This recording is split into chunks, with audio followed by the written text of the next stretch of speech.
Last we left, I had you saw the snake was in a prolapse and in sugar water.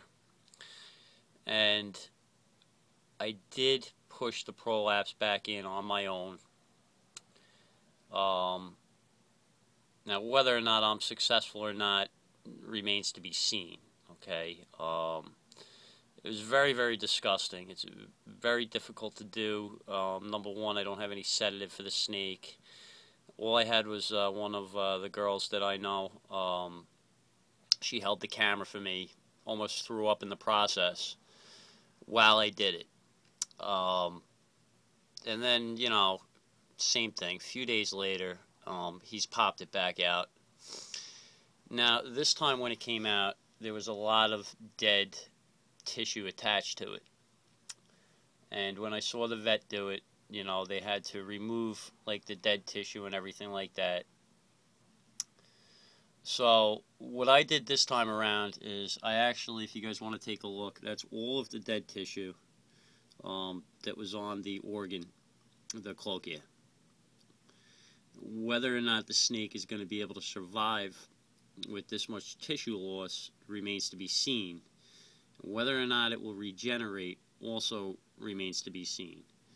However, what I can tell you guys is that after I did remove the dead tissue, he actually started pulling the cloacia back in on his own.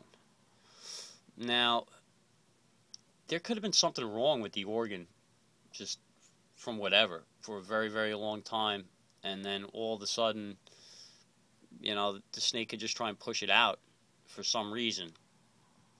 Maybe to get the parts that aren't working or whatever it is to dry out and die so that he can get it, it's like carrying dead weight is the way that I would explain it. Not this particular case, but this has been seen before in natures where animals will lose parts of their body or certain things and expel them in order to survive. What I'm hoping is that once all of the dead tissue, or all of whatever is not working in that organ, I'm hoping that the snake was pushing it out on purpose. And that hopefully he's going to be able to regenerate and move on. But I don't know.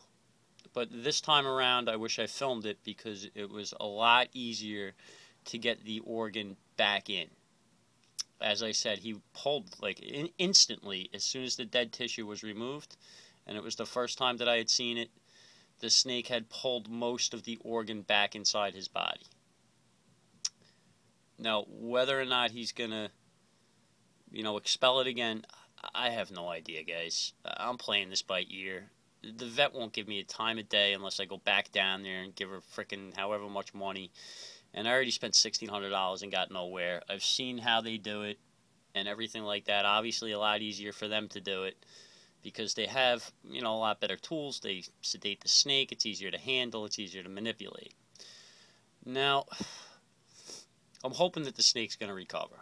But I would say that he probably isn't from everything that I've read, especially with that much tissue missing from the organ. Don't know if the snake's suffering. He seems to be moving about and going about his business. He's not freaking out. He's not biting, and he's not biting his shadow, biting his tail. And generally when snakes have disease and they're dying and they're on their way out, they act very, very strange. And it's not the case right now with him. He's still acting normal. And I'm not going to put this snake down, if you guys can see him. I'm not going to put him down until I start seeing him act out of the norm and knowing for a fact that he is dying and that he is suffering. That's when I'll make the decision to put this snake in the freezer. Now, the other thing that I wanted to say is that if you guys really do want me to, I will upload the video of me pushing the organ back in. But I want to give everybody a heads up. It is very, very disgusting. It's almost brutal. And, some of you may get sick if you do watch it. I really do wish that I filmed this one that I did today because it was so easy to do. And removing the tissue is actually very, very easy. It just pulled right off. And what was left on there, it still looked, it was red and you know, or it was the right color and everything like that. And as I said, he did end up pushing it back in, most of it on his own, and then all I had to do was help it along and then push it further up into his body. And we could see there's no swelling or anything like that. So I'm hoping that this is a step towards recovery for the snake. I mean, it could just be wishful thinking on my end, but we've seen stranger things happen in nature, guys. Once again, nobody really knows what the hell is going on with a prolapse. It's all a guess. Nobody knows how to prevent it. Treating it is extremely difficult, especially in snakes. Generally, stitches and whatever it is don't help. All the cases that I've read where it's been stitched up, that as soon as the stitch is removed, the snake will expel the organ once again. Now, this is going on about 6 minutes here, so I'm really going to cut this off. I know that people were interested in knowing on what's going on with the snake and what my plans are.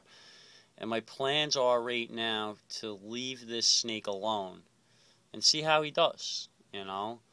If the organ pops out again, I'll definitely film it and, you know, show you guys how I push it back in with the, you know, the Vaseline and the Q-tips, gloves, whatnot.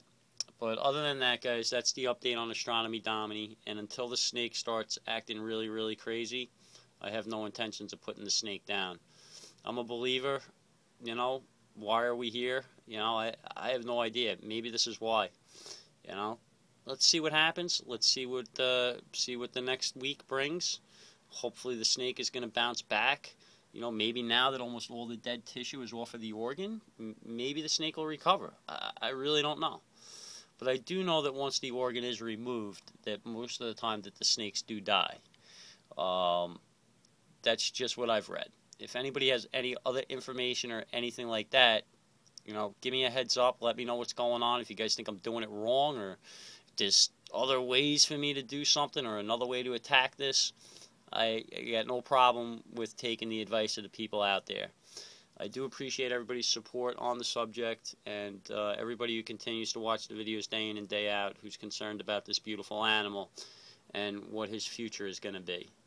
All right, I'm going to cut it short, or not short anyway, but I'm going to cut it off because I really don't have too much more to say other than, you know, we're just going to take it in stride, and I'm going to keep a positive attitude until I see the snake actually acting out of his normal, you know, out of his normal temperament.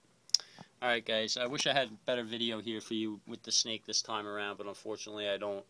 It just is what it is with the tank and having to keep it moist and everything in there. So, peace. Please post your comments, your concerns, any advice. Give me a heads up, guys. I'm here and I want to help.